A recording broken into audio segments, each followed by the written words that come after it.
ভারতে লোকসভা নির্বাচনে নিরঙ্কুশ সংখ্যাগরিষ্ঠতার স্বপ্নভঙ্গ বিজেপির, টানা তৃতীয়বারের জয়ের দাবি মোদির, কংগ্রেসের আশাতীত প্রত্যাবর্তন। বেনজিরকে বাঁচাতে গোপনে সরিয়ে দিয়েছে সরকার, অভিযোগ মির্জা ফখরুলের। আজিজ বেনজির আওয়ামী লীগের কেউ নন, দুর্নীতি করলে বিচার হবে বললেন ওবায়দুল কাদের। চা শ্রমিকরা আর ভাসমান থাকবে না, জমি ঘর সহ সব ব্যবস্থাই করবে সরকার বললেন প্রধানমন্ত্রী। শ্রমিকদের প্রতি যত্নবান হতে তাগিদ মালিকদের। চতুর্থ ধাপে দেশের 7টি উপজেলা নির্বাচনকাল, সব প্রস্তুতি সম্পন্ন। দেশে নির্বাচন এখন নির্বাসনে চালু হয়েছে জমিদারি প্রথা, অভিমত সুজনের সেমিনারে। দেখছিলেন বিআরবি কেবল সংবাদ শিরোনাম, এবারে বিস্তারিত। শুরুতেই ভারতের নির্বাচনের ফলাফলের খবর। ভারতের লোকসভা নির্বাচনে জয়ের দাবি করেছেন বিজেপি নেতা ও প্রধানমন্ত্রী নরেন্দ্র মোদী।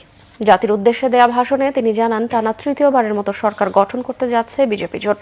400 আসন না পেলেও একক সংখ্যাগরিষ্ঠতার জন্য প্রয়োজনীয় 272টি আসনের সীমা পেরিয়েছে বিজেপি নেতৃত্বাধীন এনডিএ জোট। এদিকে বিজেপি জোটের চেয়ে অনেকটা পিছিয়ে থাকলেও এবারে নির্বাচনে আসন সংখ্যা বেড়েছে কংগ্রেস নেতৃত্বাধীন ইন্ডিয়া জোটের, যা গত 10 বছরে কংগ্রেসের জন্য বড় অর্জন বলে মনে করা হচ্ছে। বিস্তারিত মেহরাব হোসেন খানের রিপোর্টে। যত গর্জে তত বর্ষে না। 18তম লোকসভা নির্বাচনে প্রবাদটি যেন অস্বস্তিকর দুঃস্বপ্ন হয়ে ধরা দিল নরেন্দ্র মোদীর ভারতীয় জনতা পার্টি বিজেপি নেতৃত্বাধীন এনডিএ জোটের ক্ষেত্রে। হ্যাট্রিক জয়ে সরকার গঠনের পথে থাকা এনডিএ জোট 543টি আসনের মধ্যে হেসে খেলে 400 গণ্ডি পেরুতে দৃঢ় প্রত্যয়ী থাকলেও গণনার শুরু থেকেই 300 আসনের দিকে তাকিয়ে হিমশিম খেতে শুরু করে। 2019 সালে এই জোট পেয়েছিল 352 আসন, যেখানে শরিক বিজেপির একারই ছিল 303টি আসন।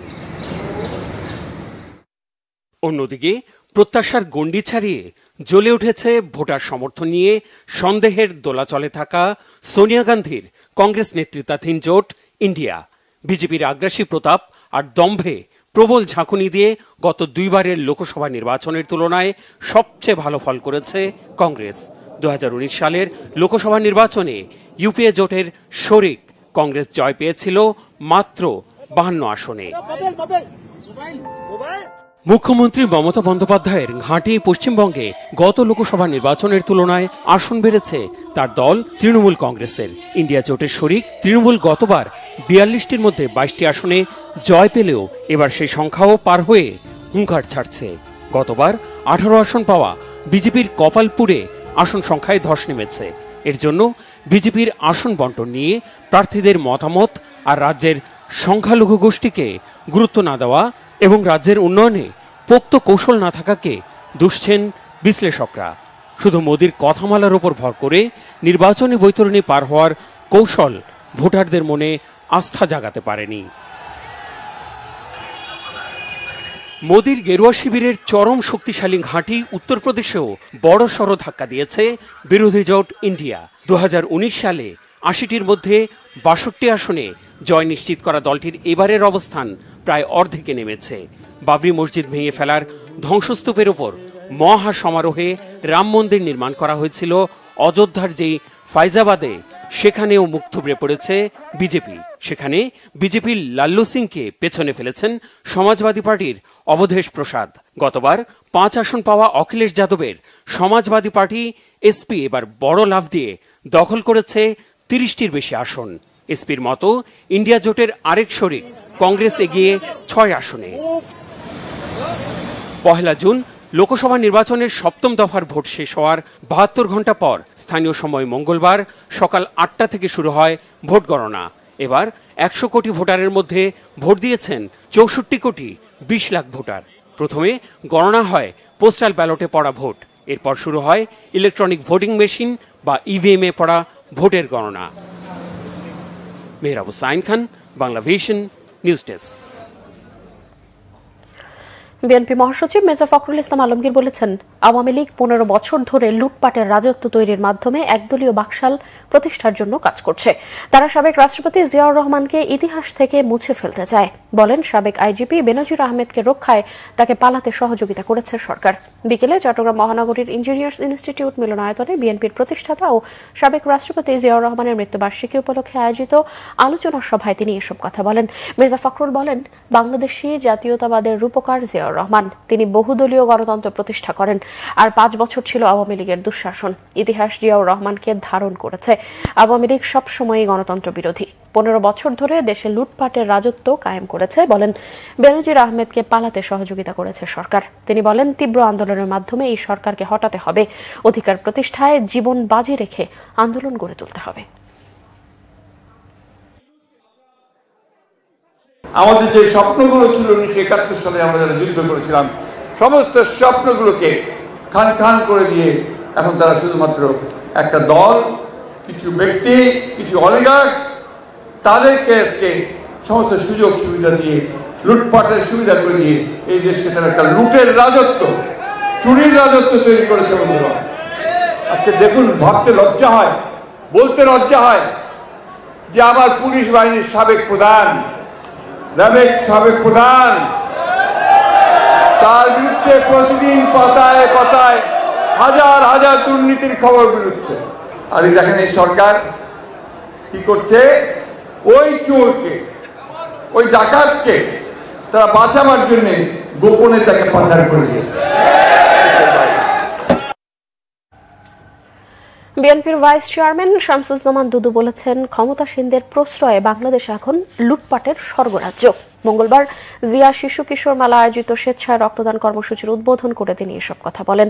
তিনি বলেন, লুটপাটের একেবারে খালি করে ফেলা হয়েছে দেশের 10-12টা ব্যাংক। এটা ভাবা যায় না।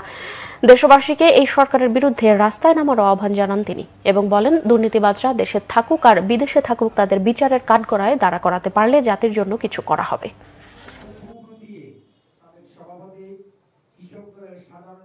এই দেশ একটা লুটপাটের দেশের একটা স্বর্গরাজ্যে রূপান্তরিত করেছে বর্তমান সরকার। এই সরকারের বিরুদ্ধে আমাদেরকে জাতিকে ঐক্যবদ্ধ করে রাস্তায় নেমে আসতে হবে। সাফল্য ব্যর্থতা যাই থাক না কেন, আমরা যতক্ষণ পর্যন্ত গণঅভ্যুত্থানের মধ্য দিয়ে সরকারকে পরাজিত করতে না পারবো, এটা থেকে আমরা মুক্তি পাবো। সেই জন্য আমরা মনে করি, বন্ধুরা আসুন, আমরা ঐক্যবদ্ধভাবে এই সরকারকে গণ আন্দোলনের মাধ্যমে পরাজিত করি। আওয়ামী লীগের সাধারণ সম্পাদক ওবায়দুল কাদের বলেছেন, সাবেক সেনাপ্রধান আজিজ আহমেদ এবং সাবেক পুলিশ প্রধান বেনজির আহমেদ আওয়ামী লীগের কেউ নন। তাদের দুর্নীতির বিচার করার সৎ সাহস সরকারের রয়েছে। তিনি বলেন, বেনজিরের বাইরের চেয়ে ভেতরটা আলাদা। টিআইবি এবং সুজন বিএনপির বি টিম হিসেবে কাজ করছে বলেও মন্তব্য তার। তাইমুর রশিদের রিপোর্ট। ঐতিহাসিক 6 দফা দিবস এবং 23শে জুন আওয়ামী লীগের প্রতিষ্ঠাবার্ষিকী উদযাপন উপলক্ষে তেজগাঁওয়ে ঢাকা জেলা আওয়ামী লীগ কার্যালয়ে প্রতিনিধি সভার আয়োজন করে ঢাকা মহানগর উত্তর আওয়ামী লীগ। দলের সাধারণ সম্পাদক ওবায়দুল কাদের বলেন, শৃঙ্খলা ভেঙে বাহিনী প্রধান বানানোর নজির আছে বিএনপির শাসনামলে।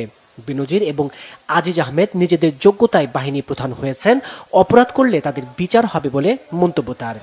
বাইরে থেকে বেনজিরকে আমরা যেভাবে দেখেছি, তিনি যে আরেক বেনজির ভেতরে, সেটা তো এখন সত্য হয়ে যাচ্ছে। আমরা পরিষ্কার বলে দিয়েছি, বেনজির আমাদের দলের লোক নয়। সিনিয়রিটি মেধা নিয়ে সে আইজিপি হয়েছে। আজিজও আমাদের দলের লোক নয়, সেনাপ্রধান হয়েছে তার যোগ্যতা, তার সিনিয়রিটি। আমরা তাদের বানাইনি। এখন ভেতরে তারা যদি কোনো অপকর্ম করে, এইটা যখন সরকারের কাছে বিষয়টি আসে, তখন এদের বিচার করার সৎসাহস শেখ হাসিনার সরকারের। ওবায়দুল কাদের বলেন, আইনি লড়াই কিংবা আন্দোলনের মাধ্যমে বিএনপি তাদের নেত্রীকে মুক্ত করতে পারেনি, ব্যর্থ হয়েছে নির্বাচন ঠেকাতেও। তারেককে ভালো মানুষ সাজাতে এসেছে, দেখান আমাদের দলের নেতাদের প্রধান নেতা কে দুর্নীতিবাদ, তথ্য প্রমাণ নিয়ে আসেন। দুর্নীতিবাদ আপনাদের দলে চোরের রাজা, চোরের মহারাজা সবই দিয়ে টিআইবি আর সুজন ফখরুল কয়েশ্বর যে সুরে কথা বলে তারাও একই সুরে কথা বলে। তবে কি মানুষের প্রশ্ন, টিআইবি আর সুজন কি বিএনপির বিটি? গণতন্ত্রপ্রিয় শিক্ষিত ব্যক্তিদের আওয়ামী লীগে যোগ দেওয়ার আহ্বানও জানান দলের সাধারণ সম্পাদক। আওয়ামী লীগের দরজা খোলা। তাইমুর রশিদ, বাংলা ভিশন, ঢাকা। এদিকে দুদক কমিশনার জহুরুল হক বলেছেন, বেনজির আহমেদ দুদকের ডাকে আসবেন কি আসবেন না এটা তার এখতিয়ার। হাজির না হলে ধরে নিতে হবে অভিযোগের বিষয়ে তার কোনো বক্তব্য নেই, তখন রেকর্ডপত্র দেখে ব্যবস্থা নেওয়া হবে। দুদক যাকে নোটিশ করবে সে আসতে বাধ্য কি বাধ্য না আইন সুস্পষ্ট বলেনি, তবে সে না আসলে ধরে নিতে হবে তার কোনো বক্তব্য নেই। আর তার সুযোগ আছে, সে একবার সময় চেতে পারবে এবং কমিশন তাকে 15 দিন সময় দিতে পারবে। এই এখতিয়ার কমিশনের আছে। 15 দিন পরেও যদি সে না আসে তাহলে ধরে নিতে হবে তার কোনো বক্তব্য নেই। তখন রেকর্ডপত্র দেখে তার বিরুদ্ধে অভিযোগ প্রমাণিত হলে প্রমাণ হবে, প্রমাণিত না হলে অব্যাহতি পাবে। এই হলো আইনের বিধান।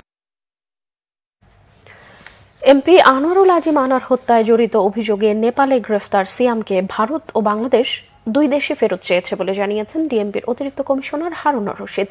এমপি আনার হত্যা মামলার তদন্তের অংশ হিসেবে 4 দিন পর নেপাল থেকে দেশে এসে সাংবাদিকদের তিনি এসব কথা বলেন। হারুনুর রশিদ জানান, অপরাধের ধরন বিবেচনায় নেপালি সিদ্ধান্ত নেবে সিয়ামকে কোন দেশের কাছে হস্তান্তর করা হবে। এক্ষেত্রে মামলায় কোনো ব্যাঘাত হবে না বলেও দাবি করেন তিনি। সিয়ামকে জিজ্ঞাসাবাদের বিষয়ে গোয়েন্দা পুলিশের এই কর্মকর্তা জানান, নেপালের পুলিশ আনঅফিসিয়ালি গ্রেফতারের বিষয়টি স্বীকার করেছে।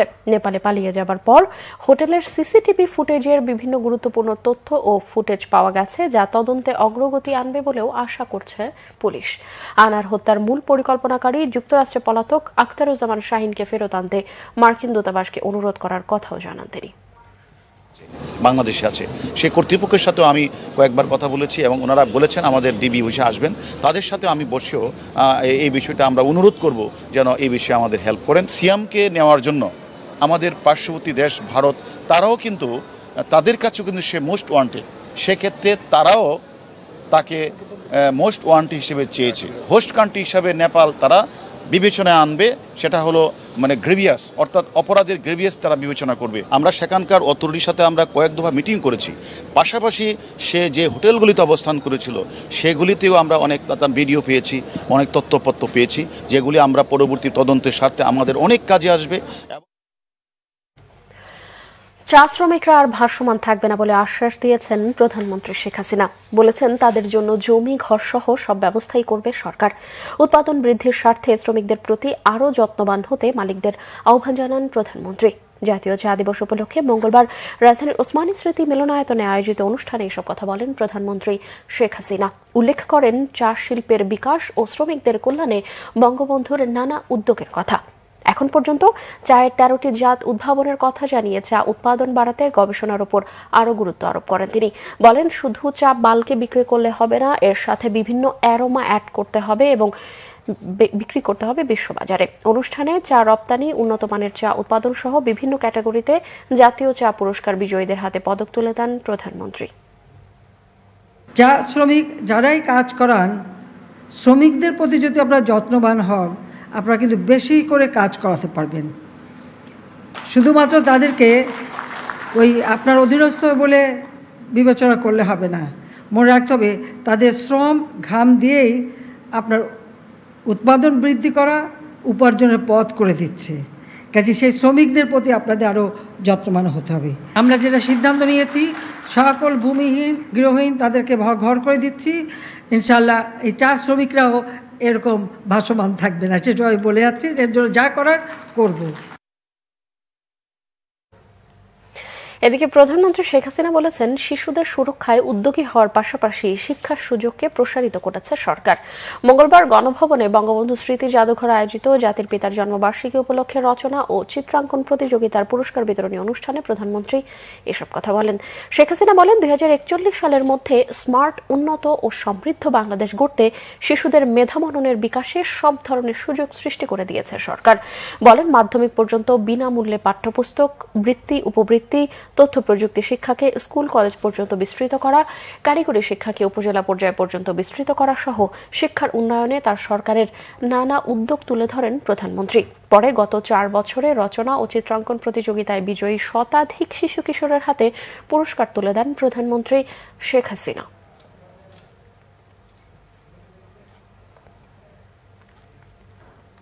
ষষ্ঠ উপজেলা পরিষদ নির্বাচনের ৪র্থ ধাপের ভোটকাল। নির্বাচনের সকল প্রস্তুতি শেষ। প্রতিটি কেন্দ্রে পাঠানো হচ্ছে ভোটের সরঞ্জাম। 7টি উপজেলায় সকাল 8টা থেকে বিকেল 4টা পর্যন্ত চলবে ভোট গ্রহণ। সুষ্ঠু ভোটের সব আয়োজন সম্পন্ন হয়েছে বলে জানিয়েছে নির্বাচন কমিশন। নির্বাচনে ৪র্থ ধাপে দক্ষিণ চট্টগ্রামের 2 উপজেলায় লোহাগড়া এবং বাঁশখালীতে প্রতিটি কেন্দ্রে পাঠানো হয়েছে নির্বাচনী সরঞ্জাম। তবে ব্যালট যাবে সকালে। ব্রাহ্মণবাড়িয়া সদর, নবীনগর ও বিজয়নগর 3টি উপজেলায় পৌঁছে দেওয়া হয়েছে নির্বাচনী সরঞ্জাম। কড়া নিরাপত্তায় 366টি ভোট কেন্দ্রে সংশ্লিষ্ট উপজেলা নির্বাহী কর্মকর্তার উপস্থিতিতে ভোট কেন্দ্রগুলোর প্রিজাইডিং কর্মকর্তার কাছে তা বুঝিয়ে দেওয়া হয়। টাঙ্গাইল জেলার বাসাইল, সখীপুর, মির্জাপুর ও গোপালপুর উপজেলায় ভোট উপলক্ষে দুপুরের পর থেকে ব্যালট বক্স সহ নির্বাচনের নানা সরঞ্জাম হস্তান্তর শুরু হয়। ৪র্থ ধাপে ইভিএম পদ্ধতিতে হবে কচুয়া উপজেলা পরিষদ নির্বাচন। ভোটের সামগ্রী বিতরণ শুরু হয় দুপুরে। পটুয়াখালীর কলাপাড়া ও রাঙ্গাবালী উপজেলা পরিষদ নির্বাচনের জন্য কেন্দ্রগুলোতে পাঠানো হয়েছে ভোটের সরঞ্জাম। ভৈরব উপজেলায় পরিষদ নির্বাচনে 92টি কেন্দ্রের প্রিজাইডিং অফিসারদের নির্বাচনী সরঞ্জাম বুঝিয়ে দেওয়া হয়েছে। বুধবার উপজেলাগুলোতে চেয়ারম্যান পদে 251 জন, ভাইস চেয়ারম্যান পদে 265 জন এবং মহিলা ভাইস চেয়ারম্যান পদে 205 জন প্রার্থী রয়েছে। সুশাসনের জন্য নাগরিক সুজন সম্পাদক বদিউল আলম মজুমদার বলেছেন, বাংলাদেশে নির্বাচন নেই, ভোট নেই, প্রতিদ্বন্দ্বিতাও নেই, নির্বাচন নির্বাসনে চলে গেছে। ষষ্ঠ উপজেলা পরিষদ নির্বাচনের গতিপ্রীতি এবং প্রতিদ্বন্দ্বিতাকারী চেয়ারম্যান প্রার্থীদের তথ্য প্রকাশ করে সুশাসনের জন্য নাগরিক সুজন। এতে বলা হয়, মন্ত্রী ও সংসদ সদস্যদের পরিবার পরিজন ও আত্মীয় স্বজনরা অংশ নিয়ে এলাকায় আধিপত্য ধরে রেখেছে। 1874 জন প্রার্থীর মধ্যে 611 জনের সম্পদ কোটি টাকার ওপরে। 5 কোটি টাকার বেশি সম্পদের মালিক 147 জন প্রার্থী। সুজন সম্পাদক বলেন, ভোট পাগল জাতি এখন ভোটের খরা জাতিতে পরিণত হয়েছে। সিনিয়র আইনজীবী ডক্টর শাহাদিন মালিক বলেছেন, জবাবদিহিতার অভাবে পরিবারতন্ত্রের বিকাশ হচ্ছে বাংলাদেশে। নির্বাচন পদ্ধতির মাধ্যমে বাংলাদেশে জমিদারি প্রথা চালু হয়েছে বলেও মন্তব্য করেন তিনি। এটা নাইয়ের নির্বাচন। এই নাইয়ের নির্বাচনে আমরা কোন দিকে যাচ্ছি, এটা যে নির্বাচনটা নির্বাসনে চলে গিয়েছে তারই প্রতিফলন। জনগণের আস্থাহীনতা নির্বাচনী ব্যবস্থা সম্পর্কে, সুষ্ঠু নিরপেক্ষ নির্বাচন হয় নাই, হচ্ছে না অতীতের অভিজ্ঞতা থেকে, এবং তাই মানুষ হারিয়ে ফেলেছে। শ্রদ্ধা ভালোবাসায় 90-এর স্বৈরাচার বিরোধী ছাত্র গণ অভ্যুত্থানের অন্যতম সংগঠক শফি আহমেদকে শেষ বিদায় জানালেন রাজনৈতিক, সাংস্কৃতিক কর্মী সহ সর্বস্তরের মানুষ। কেন্দ্রীয় শহীদ মিনারে চোখের জলে সাবেক ছাত্রনেতাকে বিদায় জানান সহযোদ্ধা, স্বজন ও শোভানুধ্যায়ীরা। বলেন, ব্যক্তিগত প্রাপ্তি অপ্রাপ্তি তাকে বিচলিত করতে পারত না, আদর্শের সঙ্গে আপোষ করেননি কখনোই। বিস্তারিত সৈকত সাদিকের প্রতিবেদনে। ঢাকা বিশ্ববিদ্যালয়ের কেন্দ্রীয় মসজিদে শফি আহমেদের নামাজে জানাজা শেষে তার মরদেহ নেওয়া হয় কেন্দ্রীয় শহীদ মিনারে। সম্মিলিত সাংস্কৃতিক জোটের উদ্যোগে বেলা 11টা থেকে 12টা পর্যন্ত চলে শ্রদ্ধা নিবেদন। ক্ষমতাসীন দল আওয়ামী লীগ ও সহযোগী সংগঠনের পক্ষ থেকে প্রয়াত নেতার মরদেহে ফুল দিয়ে শ্রদ্ধা জানান নেতাকর্মীরা। এরপর তার স্মরণে কিছুক্ষণ নীরবতা পালন করা হয়। আওয়ামী লীগের একজন সাথে আছেন ঢাকা মহানগর মানুষ হিসাবে, কর্মী হিসাবে, বিশ্বস্ত নেতা হিসাবে শফি আহমেদ বাংলাদেশের মুক্তিযুদ্ধের চেতনায় বিশ্বাসী শক্তির পক্ষে কাজ করেছেন। শ্রদ্ধা জ্ঞাপন করা হয় জাসদ সহ অন্যান্য রাজনৈতিক দলের পক্ষ থেকেও। বিভিন্ন সামাজিক ও সাংস্কৃতিক সংগঠনের পক্ষ থেকেও শ্রদ্ধা জানানো হয়। 90-এর স্বৈরাচার বিরোধী আন্দোলনে শফি আহমেদের ভূমিকা স্মরণ করেন তার রাজনৈতিক সহযোদ্ধারা। স্বৈরাচার বিরোধী গণ আন্দোলনের অন্যতম নেতা ছিলেন শফি আহমেদ। আজকে শফি আহমেদকে সম্মান প্রদর্শনের মধ্যে দিয়ে 90-এর সেই স্বৈরাচার বিরোধী আন্দোলনের সকল শহীদদের প্রতি আমরা সম্মান প্রদর্শন করছি। সামরিক শাসনের বিরুদ্ধে যে লড়াই দেশের মানুষ করেছে, দেশের ছাত্র সমাজ করেছে, সেই ছাত্র সমাজকে সংগঠিত করার নেতৃত্ব দেওয়া বাংলাদেশ ছাত্রলীগের নেতা হিসেবে সে সেই কাজটি করেছে। তার সঙ্গে কাজ করে আমার মনে হয় না যে আমি এরকম জুটি আমার রাজনৈতিক জীবনে আর পাবো। তার এই অকাল মৃত্যু আমাকে ব্যথিত করছে। নানা অপ্রাপ্তি থাকলেও শফি আহমেদের কোনো অভিযোগ ছিল না বলে জানালেন তার পরিবারের সদস্যরা। অনেকটা অপ্রাপ্তি অনেকেই মনে করে, তবে আমি যখন তাকে জিজ্ঞেস করতাম তখন উনি বলতেন যে না, আমি ভালো আছি, এভাবেই আছি, ভালো আছি। আমি যে পদ্ধতিতে রাজনৈতিক যে আদর্শ আমার আছে আমি সেটা বুকে ধারণ করেই শেষ মুহূর্ত পর্যন্ত বাঁচতে চাই। হৃদরোগে আক্রান্ত হয়ে সোমবার রাজধানীর একটি বেসরকারি হাসপাতালে মারা যান জাসদ ছাত্রলীগের সাবেক এই সাধারণ সম্পাদক। বুধবার নেত্রকোনা গ্রামের বাড়িতে তার পারিবারিক কবরস্থানে দাফন করা হবে। সৈকুল সাদিক, বাংলা ভিশন, ঢাকা। রাষ্ট্রপতি মোহাম্মদ শাহাবুদ্দিনের সঙ্গে বঙ্গভবনে বিদায়ী সাক্ষাৎ করেছেন বিমান বাহিনীর প্রধান air chief marshal Sheikh Abdul Hannan. সাক্ষাতের সময় দায়িত্ব পালনকালে সহযোগিতা প্রদানের জন্য রাষ্ট্রপতির প্রতি কৃতজ্ঞতা জানান বিমান বাহিনীর প্রধান। এ সময় তিনি বিমান বাহিনীর সার্বিক কার্যক্রমে বিশেষ করে উন্নয়ন কর্মকাণ্ড সম্পর্কে রাষ্ট্রপতিকে অবহিত করেন। রাষ্ট্রপতি মোহাম্মদ শাহাবুদ্দিন সফলভাবে দায়িত্ব পালন করায় বিদায়ী বিমান বাহিনীর প্রধানকে ধন্যবাদ জানান। বিমান বাহিনীর উন্নয়নে বিদায়ী প্রধানের ভূমিকার প্রশংসাও করেন তিনি। রাষ্ট্রপতি মোহাম্মদ শাহাবুদ্দিন আশা প্রকাশ করেন বিমান বাহিনীর উন্নয়নের ধারা অব্যাহত থাকবে। এ সময় সেখানে ছিলেন রাষ্ট্রপতির সহধর্মিণী ডক্টর রেবেকা সুলতানা।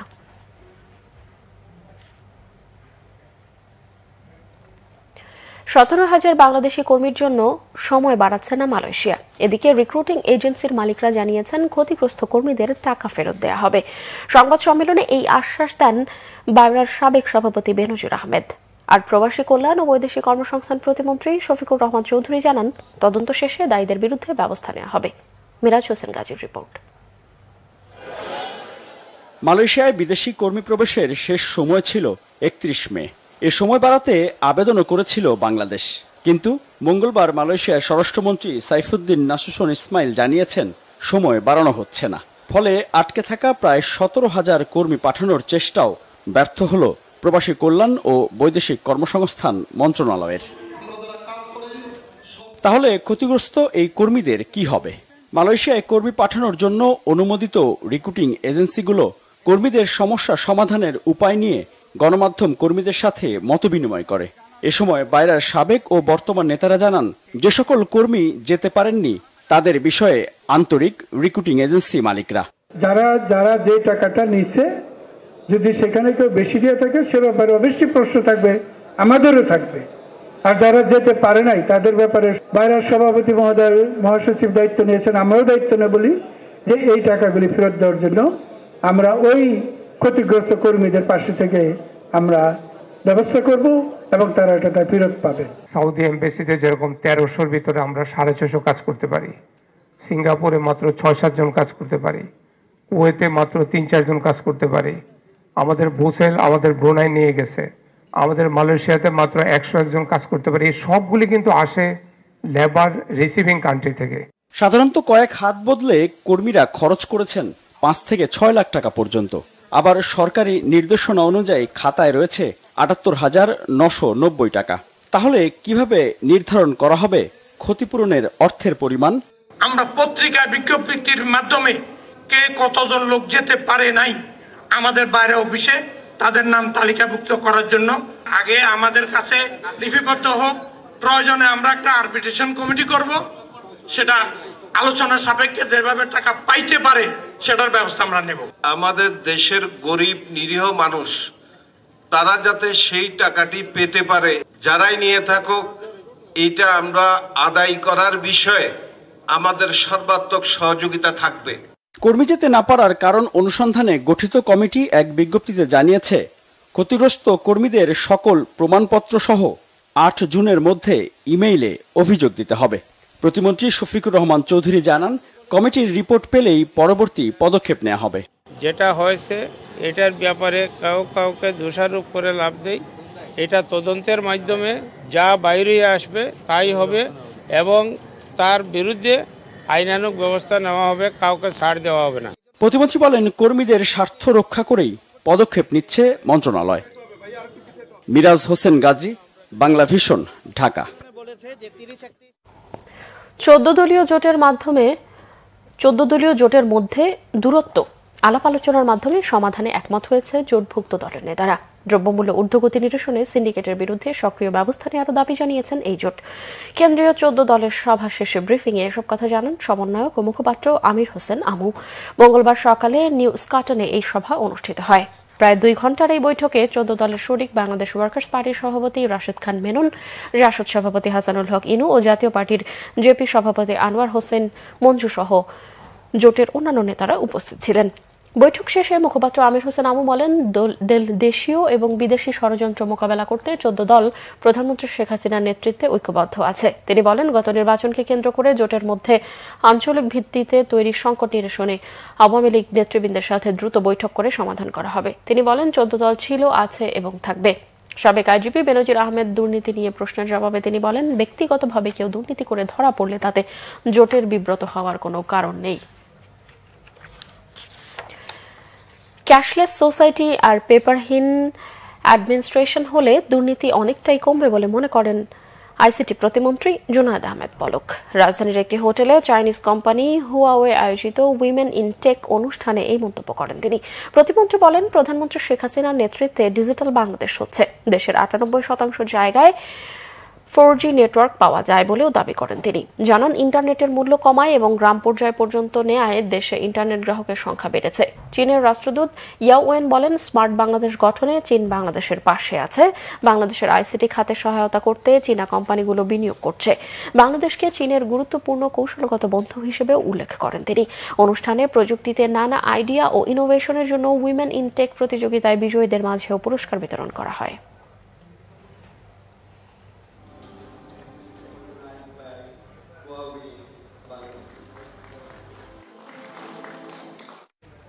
বিশ্বব্যাংক এবং মৎস্য ও প্রাণী সম্পদ মন্ত্রণালয়ের প্রাণী সম্পদ ও ডেইরি উন্নয়ন প্রকল্প এলডিডিপির আওতায় প্রাণী সম্পদ খাতের সম্ভাবনা ও করণীয় বিষয়ে গণমাধ্যমে প্রতিবেদনে প্রণয়নের জন্য ইলেকট্রনিক মিডিয়া ক্যাটাগরিতে প্রথম পুরস্কার পেয়েছে বাংলা ভিশনের প্রতিবেদক মাইনুল শোভন।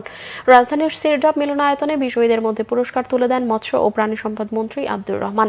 বাংলা ভিশনের মাইনুল শোভন ছাড়াও দেশের 21 জন গণমাধ্যম কর্মীকে এলডিডিপি জার্নালিস্ট ফেলোশিপের জন্য নির্বাচিত করা হয়, যার মধ্য থেকে বিচারক প্যানেলের মাধ্যমে গণমাধ্যমের 3টি শাখায় সেরা রিপোর্টার নির্বাচন করা হয়েছে। মাইনুল শোভনের রিপোর্টের বিষয়বস্তু ছিল প্রাণী সম্পদ খাতে নারীর মালিকানা, সরকারি মুরগি খামারের দুরবস্থা ও ছাগলের দ্রুত বেড়ে উঠতে বিশেষ ক্রিপ্ট ফিডিং পদ্ধতি। আরো কিছু খবর নিয়ে এবার দেখুন একটি ডেস্ক রিপোর্ট। জাতীয় বৃক্ষরোপণ অভিযান ও বৃক্ষমেলা 2024 উপলক্ষে সংবাদ সম্মেলন হয়েছে সচিবালয়ে। এতে উপস্থিত ছিলেন পরিবেশ, বন ও জলবায়ু পরিবর্তন মন্ত্রী সাবের হোসেন চৌধুরী, মন্ত্রণালয়ের সচিব ডক্টর ফারহিনা আহমেদ, পরিবেশ অধিদপ্তরের মহাপরিচালক ডক্টর আব্দুল হামিদ সহ আরো অনেকে। রাজনৈতিক বৈধতাহীন সরকারের বাজেট কখনোই জনকল্যাণকর হতে পারে না বলে মন্তব্য করেছেন এবি পার্টি। আসন্ন বাজেটকে সামনে রেখে এক প্রাক বাজেট মিডিয়া ব্রিফিংয়ে দলটি এ মন্তব্য করেন। এ সময় উপস্থিত ছিলেন দলটির যুগ্ম সদস্য সচিব ব্যারিস্টার আসাদুজ্জামান ফুয়াদ ও সদস্য সচিব মুজিবুর রহমান মঞ্জু সহ দলের অন্য নেতারা। নগদ ডিজিটাল ব্যাংক পিএলসি এর লাইসেন্স হস্তান্তর করল বাংলাদেশ ব্যাংক। এতে উপস্থিত ছিলেন বাংলাদেশ ব্যাংকের গভর্নর আব্দুর রৌফ তালুকদার ও নগদ লিমিটেড এর প্রতিষ্ঠাতা ও প্রধান নির্বাহী কর্মকর্তা তানভীর এ মিশুক সহ 2 প্রতিষ্ঠানের কর্মকর্তারা। এ সময় নগদের 9.5 কোটি গ্রাহক সহ সংশ্লিষ্ট সকলকে শুভেচ্ছা জানান তারা। নির্ভরতার সাথে আগামীর পথে স্লোগানে A1 পলিমার লিমিটেড ও আনোয়ার গালভানালাইজিং লিমিটেড ডিলার সম্মেলন 2024 অনুষ্ঠিত হয়েছে। কক্সবাজারের একটি হোটেলের সম্মেলনে প্রধান অতিথি ছিলেন আনোয়ার গ্রুপের উপব্যবস্থাপনা পরিচালক ওয়াইজ আর হোসেন। আরও উপস্থিত ছিলেন CEO Moniruzzaman, CFA Babla Basu, logistic director Mofidul Haque, GM business Abdur Razzak সহ দেশের 700 ডিলার। চাঁপাইনবাবগঞ্জের ভোলাহাটে যাত্রা শুরু করল electronic giant Walton exclusive showroom Reliance Enterprise. শোরুমটির উদ্বোধন করেন চিত্রনায়ক আমিন খান। আরও উপস্থিত ছিলেন ভোলাহাট উপজেলার ভাইস চেয়ারম্যান কামাল উদ্দিন, মহিলা vice chairman Shahjadi Biswas, Walton senior executive director ও distributor network head of sales Firoz Alam সহ আরও অনেকে। এনটিআরসি এর অবহেলায় 17তম শিক্ষক নিবন্ধন চূড়ান্তভাবে উত্তীর্ণ হয়েও বয়স জটিলতায় পঞ্চম গণবিজ্ঞপ্তিতে আবেদনের সুযোগ না পেয়ে অনশন ও অফিস ঘেরাও করে চাকরি প্রত্যাশীরা। সকালে রাজধানীর স্কাটন রোডে এ কর্মসূচি পালন করেন তারা। সমুদ্রে প্লাস্টিক দূষণ রোধে এবং সমুদ্র থেকে প্লাস্টিক বর্জ্য পরিচ্ছন্নতার জন্য জেলে পর্যায়ে সচেতনতা বৃদ্ধির লক্ষ্যে 3 দিন ব্যাপী সেমিনার শুরু হয়েছে কক্সবাজারে। সদরের চৌফলন্ডি সাগরমণি উচ্চ বিদ্যালয় মাঠে এ সেমিনারে আয়োজন করা হয়। ইরানের শহীদ প্রেসিডেন্ট ইব্রাহিম রাইসির স্মরণে আলোচনা সভা ও দোয়া মাহফিল অনুষ্ঠিত হয়েছে রাজশাহীতে।